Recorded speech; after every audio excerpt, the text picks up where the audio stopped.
વાસનાના વસ્ત્રો ભગવાને હરણ કર્યા હતા, કારણ કે જ્યાં સુધી વાસના ન હટે ત્યાં સુધી વાસુદેવ ન મળે તમને કોઈ દિવસ. વાસના હટે તો વાસુદેવ પ્રાપ્ત થાય.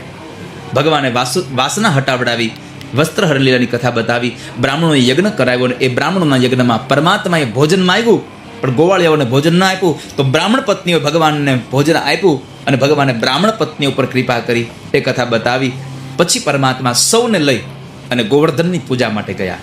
ઇન્દ્રમદ ભંગ લીલાની કથા હતી, એના માટે સૌ ગયા. કારણ કે ઇન્દ્રનો યજ્ઞ ભગવાને બંધ કરાવ્યો. નંદ બાબા આદિએ બહુ કહ્યું કે કનૈયા, આ ઇન્દ્રનો યજ્ઞ નહીં કરીએ તો ઇન્દ્ર કોપે ભરાશે. બાબા એને જે કરવું તે કરી દે. યજ્ઞ કરવો તો આપણે ગોવર્ધનનો જ યજ્ઞ કરીશું, એની જ પૂજા કરીશું.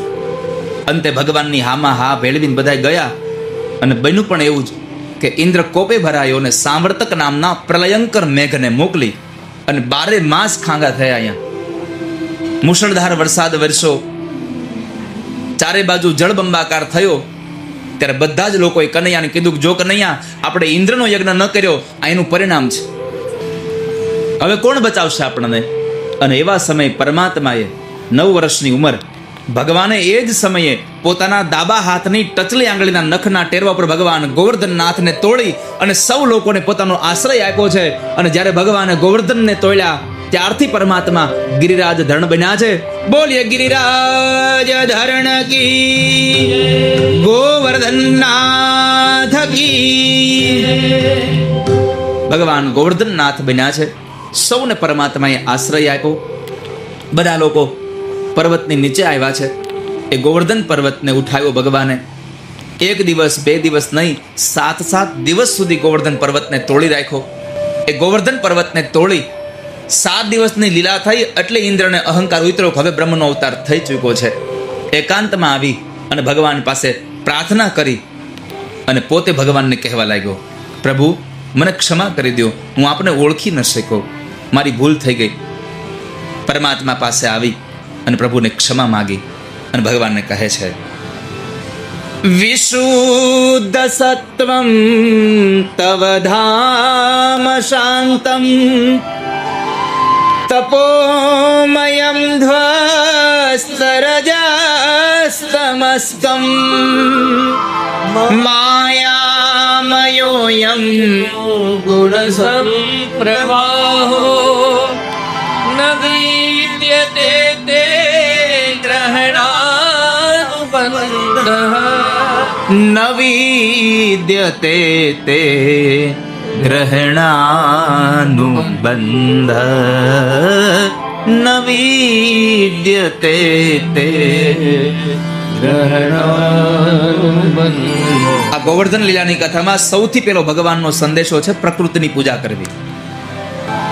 પ્રકૃતિને સાચવવી જોઈએ, એની પૂજા છે, એની કથા છે. બીજું, સત્તા મળે એનો સદુપયોગ કરાય, અહંકાર ન કરાય, એની કથા છે. ઇન્દ્રનો અહંકાર ઉતારવાની કથા છે. ત્રીજું, ગોવાળિયાઓને હતું કે આ પ્રસાદ કોણ ખાશે? તો ભગવાન પૂજ્ય પણ બન્યા અને પૂજનીય પણ બન્યા. પૂજક પણ પોતે, પૂજનીય પણ પોતે. પરમાત્મા સ્વરૂપ લઈને ઉપર બેઠા અને આ ગોવાળિયા જે કંઈ આપે એ આપે છે. બીજું, નંદ બાબા પૂજા કરે ત્યારે ભગવાને એક વાત કરી હતી કે બાબા થોડું ચંદન ઓછું લગાડજો, મારા ઠાકોરજીને શરદી થઈ જશે. આ કથાનો સંદેશો આપણને એ આપે છે કે તમે ભલે પથ્થરની મૂર્તિની પૂજા કરો કે પંચ ધાતુની મૂર્તિની પૂજા કરો, પણ એ મૂર્તિની પૂજા કરો ત્યારે સમજવું આમાં ઠાકોરજી બિરાજે છે, આમાં ભગવાન બિરાજે છે. જો આ તમારી ભાવના નહીં હોય તો ભગવાન નહીં મળે તમને ક્યારેય. તમારા મંદિરમાં ખાલી મૂર્તિ છે એમ નહીં, સ્વયં પરમાત્મા બિરાજે છે. આવો ભાવ કરવો જોઈએ. એક જણો ભગવાન કૃષ્ણની પૂજા કરતો તો મૂર્તિ મંદિરમાં રાખીને રોજ અગરબત્તી કરે, પણ રોજ કાંઈકનું કંઈક માગે, ભગવાન આપે નહીં તો અકળાઈ ગયો. તો કૃષ્ણ ભગવાનની મૂર્તિ ઉપાડીને ઘરની મંદિરની બહાર ખૂણા મૂકી દે. કામ કરવું નથી, ખોટા ખોટા ભોગ ખાઈ જાઓ છો, અમારે અગરબત્તીની સુગંધ લઈ જાઓ છો. એની જગ્યાએ બીજા ભગવાનની મૂર્તિ મૂકી. એ ભગવાનની મૂર્તિ મૂકીને એ ભગવાનને આમ કૃષ્ણની જેમ આમ આરતી ધૂપ કરતો હતો સુગંધિત અગરબત્તીની. ત્યાં ખબર પડી કે આ મૂર્તિ હોતે જ સુગંધ લે છે. તે એ આરતી અધૂરી રાખી અને રૂ લઈ અને કૃષ્ણ ભગવાનની મૂર્તિના નાકમાં રૂ ભરાયું. કામ કરવું નથી ને આવી સુગંધ લઈ જાઓ છો. જેવું આમ બરાબર નાકમાં રૂ ભરાયું, ભગવાન પ્રગટ થયા. માગી લે, શું જોઈએ તારે? પ્રસન્ન થયો તારી પૂજાથી. ઓલો આંખ ઉફાડીને કહે છે કે અહીંયા અંદર બેહાડીને પૂછતો તો તઈ નહોતું સાંભળતું. આ નાકમાં રૂ ભરાયું તઈ સાંભળ્યું દેવાનું. ભગવાને કીધું એ નાકમાં રૂ ભરાયું ને એટલે જ મને યાદ આવ્યું કે મારે જવું જોશે. કેમ? તો કહે છે કે તને ખબર પડી કે આમાં હું છું. મૂર્તિમાં ચેતન છે એ તને સમજાવ્યું એટલા માટે પ્રગટ થયો. એમ આપણને બધાને જ્યાં સુધી પથ્થરની મૂર્તિમાં પણ જો પરમાત્મા ચેતન બિરાજે છે, એવો ભાસ નહીં થાય, એવો અનુભવ નહીં થાય, તો એ મૂર્તિ તમારું કામ નહીં કરે કોઈ દિવસ. જ્યાં પણ તમે પૂજા કરો છો એમાં તમને ચૈતન્ય ભાવ હોવો જોઈએ. પ્રભુ બિરાજે છે એ તમને ખબર હોવી જોઈએ. શાલિગ્રામ ભગવાન આટલા જ અમથા હોય ઘરમાં, પણ ઠાકોરજીમાં છે એ પથ્થર નથી, એ શાલિગ્રામ છે. આવો ભાવ તમને થાય તો પરમાત્મા પ્રસન્ન થાય. ઘરમાંથી તમે ઘરમાં પંચધાતુની મૂર્તિ પધરાવી હોય અને એ મૂર્તિમાં તમને પરમાત્મા દેખાતા હોય તો તમારું કામ થાય. તો શ્રદ્ધાની વાત બતાવી ભગવાન અહીંયા. અને અંતે 7 દિવસની લીલા કરી અને ઇન્દ્રએ આવીને ભગવાનને ક્ષમા પ્રાર્થના કરી, પ્રભુ મને માફ કરી દો. ઇન્દ્રનો અહંકાર ભગવાને ઉતાર્યો. એની આ કથા છે. બીજો એક સંદેશો એ છે, 7 દિવસ ભગવાને પર્વતને તોડ્યો. એમાં કટાક્ષ રીતે, ઇનડાયરેક્ટલી રીતે આપણને અહીંયા ભગવાનને સંદેશો મોકલો છે કે તારું આ શરીર પણ ગોવર્ધન પર્વત છે અને આને મેં જ ઉઠાવ્યો છે. જેમ ગોવાળિયાઓની હારે ભગવાન પર્વત તોડે અને ગોવાળિયામાં લાકડીનો ટેકો આપ્યો.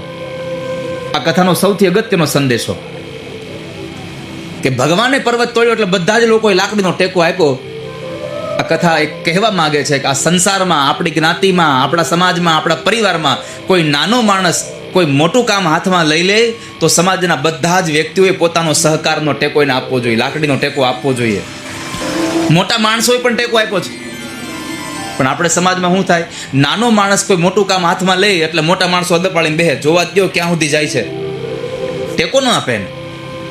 જો તમારો ટેકો હોય તો માણસ નાનો પણ સમાજ માટે મોટું કામ નિર્માણ કરી શકે. તમારા બધાનો ટેકો ન હોય તો હું આ તથાસ્તુ બનાવી શકું ખરો? મને કહેવાલો, ચાલો, મારી કાંઈ તાકાત છે કે હું તથાસ્તુ બનાવી શકું? તો તમે બધાએ સહકાર આપ્યો છે એટલે તથાસ્તુ વિદ્યાપીઠ નિર્માણ થઈ રહી છે. તો સહકાર સૌ આપે. અહીંયા આ કથા એ પણ બતાવે છે કે બધા જ લોકોએ ભગવાનને ટેકો આપ્યો. અને બીજું આપણને બતાવી કે આ શરીરમાં પણ ઠાકોરજીએ જ આ ગોવર્ધનને ઉપાડ્યો છે. જેમ પેલો ગોવર્ધન ભગવાને ઉપાડ્યો અને ગોવાળિયાએ કીધું કે અમે ટેકો આપ્યો છે, કનૈયા તું હાથ લઈ લે. ભગવાને આમ જરાક હાથ નીચે લીધો અને ગોવર્ધન નીચે આવ્યો. એમ આ શરીર રૂપી આ ગોવર્ધનમાંથી પણ પરમાત્મા રૂપી જો કૃષ્ણ એની આંગળીનો આમ ટેકો લઈ લેશે તો આ ગોવર્ધન ગમે ત્યારે ગમે ત્યાં પડી જવાનો એ વાત નક્કી છે.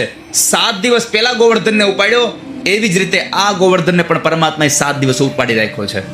આવી અદ્ભુત કથાઓ સાથે સુખદેવજી મહારાજ ગોવર્ધન લીલાની કથાને બતાવે. ઇન્દ્રએ એકાંતમાં આવી ભગવાનની પ્રાર્થના વંદના કરી એ બતાવીને ત્યાર પછી રાસલીલાની કથા બતાવે છે. વરુણ વિજયની કથામાં